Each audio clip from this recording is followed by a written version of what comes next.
বাবা আমাকে এই প্রজেক্টটা যেমন হোক এটা আমাকে লইতে হবে, ঠিক আছে? তুমি যেমন হোক এই প্রজেক্টটা তোমার হাতে দিলাম, তুমি যেমন হোক চেষ্টা করবে এই প্রজেক্টটা আমাকে হাতে লওয়ানোর লেগে। ঠিক বলছেন বাবা, রায়ান সাহেবের এই প্রজেক্টটা আমাদের যেভাবে কমপ্লিট করতে হবে। হাজি জামাল সাহেব, এই যে রায়ান সাহেব আপনার অর্ডারটা দিছে, অর্ডারটা ডিল হয়েছে, আপনি যেভাবে হোক অর্ডারটা উঠায়েন।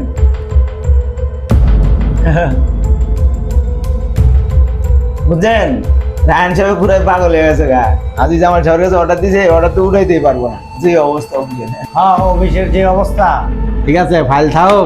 রায়ন সাহেব আমি সরাসরি মিটিং করবো, আপনি রায়ন সাহেবের আসতে বলেন। আপনি কি পাগল হয়ে আছেন গা? রায়ান সাহেব আপনার এই ফকিরনি জায়গায় আসবো?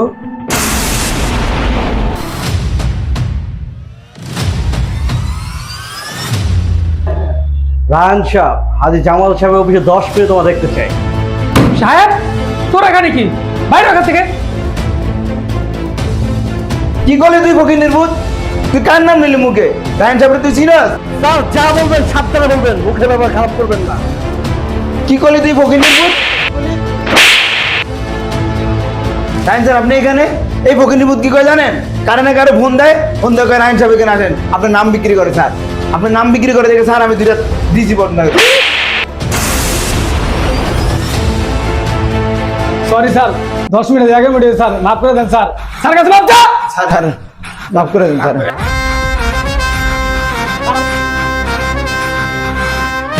হাই জামাল সাহেব, আপনার অর্ডার ওকে, আপনি কাজ অতি শীঘ্রই চালু করেন।